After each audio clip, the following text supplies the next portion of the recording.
Trainer Phil Simmonds has a passion for many aspects of country life, but it was greyhound racing that was to become his profession.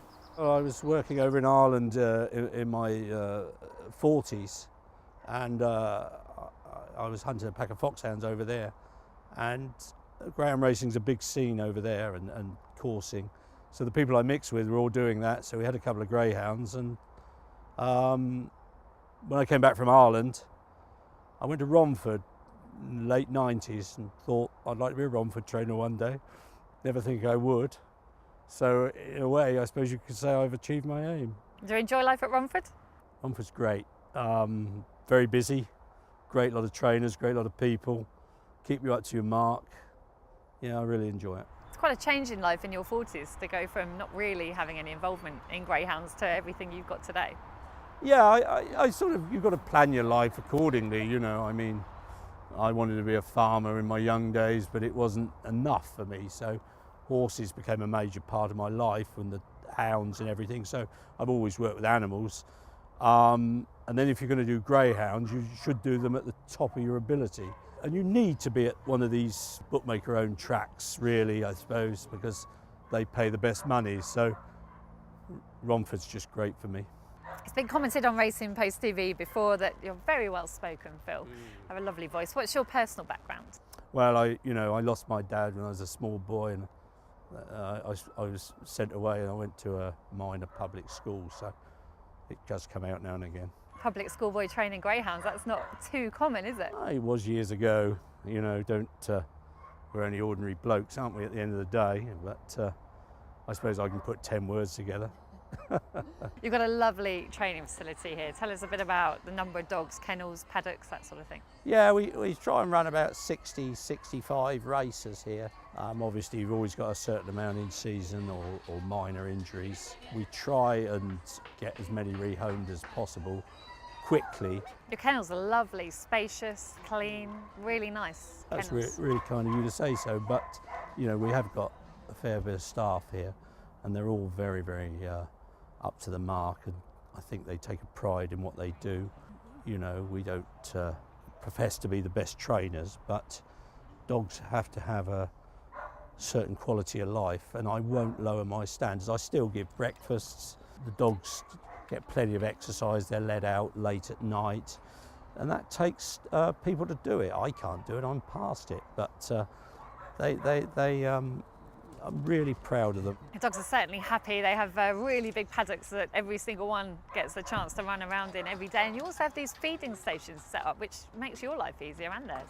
I'm sure other people do too. So they're not fed in the kennels. They're always fed in a feed station, so that and they can do their business, you know, out in the grass paddocks and from the feed stations.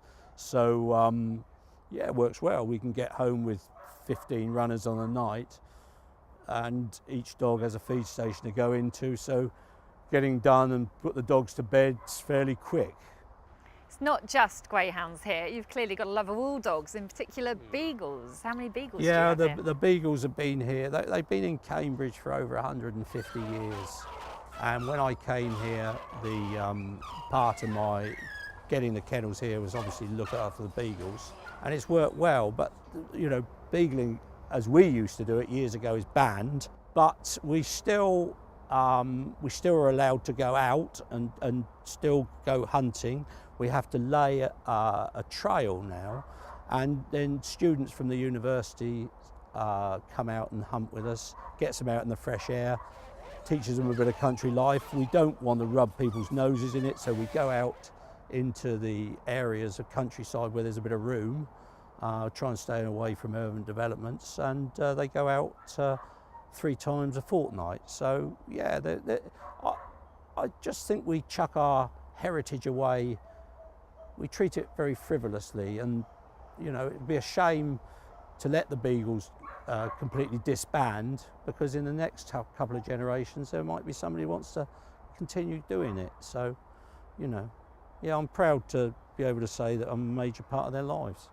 You've got a kennel here dedicated to Salad Dodger, where he was born. You must be really proud that you bred a Derby winner. Yeah, you know, he probably wasn't the best ever dog ever to win the Derby, but he won it, he did. And Ron Mills, who's a pal of mine and comes here, the joy of that, you know, it's a hard act to follow, but who knows, you know.